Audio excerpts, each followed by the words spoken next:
Class 7-এর English first লেসনের unit 2 আমরা এখন পড়ব। তো এটা খুব ধীরে ধীরে পড়ব যেন সবাই বুঝতে পারে।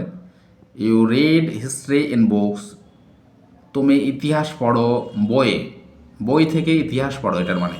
বাট ইন অল টাইমস, কিন্তু পুরোনো দিনে, when man did not exist, যখন মানুষের অস্তিত্ব ছিল না, surely no books could have been written, তখন কোনো বইও অবশ্যই লেখা হয়েছিল না।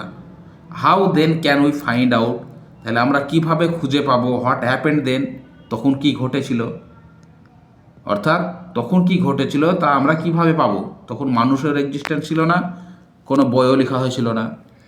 We can not merely sit down, এটা ভেবে ভেবে আমরা কেবলমাত্র বসে থাকতে পারি না। অ্যান্ড ইমাজিন এভরিথিং, এবং সব কিছু কল্পনা করতে পারি না। This would be very interesting, এটা খুব আকর্ষণীয় হবে। For we could imagine anything, আমাদের জন্য কোনো কিছু কল্পনা করা। উই ওয়ান্টেড টু, যেটা আমরা চাই কল্পনা করতে। And would thus make up the most beautiful fairy tales, এইভাবে সুন্দর সুন্দর পরীদের নিয়ে গল্প তৈরি হয়ে যাবে। But this need not be true, কিন্তু এটার প্রয়োজনীয়তা নেই যে সত্যই হবে। এটা সত্য হতে পারে, মিথ্যা হতে পারে। As it would not be based on any facts, যেহেতু এটা কোনো ফ্যাক্টসের ওপর তৈরি করে না লেখা, এটা কল্পনা করে, যাচাই না করে, কোনো কিছু না দেখে কল্পনা করে লেখা, তাই এটা সত্য হতে পারে, মিথ্যা হতে পারে।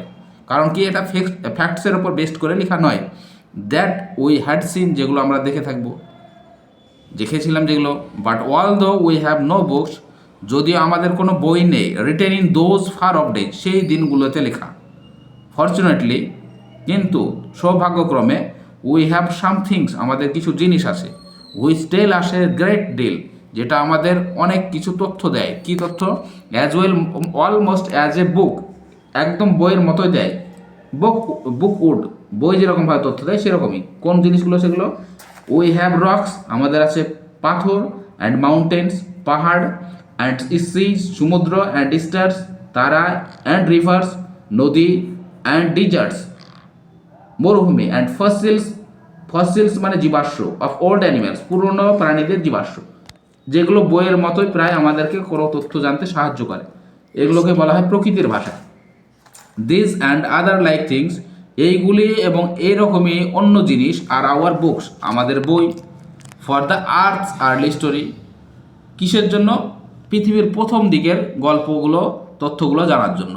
And the real way to understand this story is not merely to read, এবং the real way to understand, একদম বাস্তব উপায় বা বাস্তব পথ জানার জন্য, বোঝার জন্য, this story is not merely to read, কেবলমাত্র পড়াই যথেষ্ট না। About it in other people's book, অন্যান্য মানুষের বইয়ে। But to go to the great book, কোথায় যেতে হবে আমাদের? কার কাছে যেতে হবে? Great book of nature itself, প্রকৃতি একটা বই। প্রকৃতির যে উপাদান, প্রকৃতির যে বস্তু, সেটা একটা বইয়ের মতো। সেটাকে আমাদের স্টাডি করতে হবে, সেটা থেকে আমরা তথ্য পাবো। ইউ উইল, অবশ্যই তুমি পারবে। আই হোপ, আমি আশা করি। শুন বিগিন, তুমি তাড়াতাড়ি শুরু করবে। টু লার্ন, শিখতে। How to read this story, কীভাবে এই স্টোরিগুলো পড়তে হয়, কীভাবে এগুলো জানতে হয়। ফ্রম দ্য রক্স, পাথর থেকে। অ্যান্ড মাউন্টেন্স, পাহাড়ের থেকে। পাহাড় নিয়ে, পাথর নিয়ে গবেষণা করে কীভাবে জানতে হয়। Imagine how fascinating it is, তুমি কল্পনা করো এটা কত আকর্ষণীয় হবে, খুব সুন্দর একটা আকর্ষণীয় জিনিস হবে এই প্রকৃতি থেকে কোনো কিছু পড়াটা। তো সবাইকে ধন্যবাদ এটা ধৈর্য ধরে শোনার জন্য। Best lessons, like and subscribe challenge. Thank you.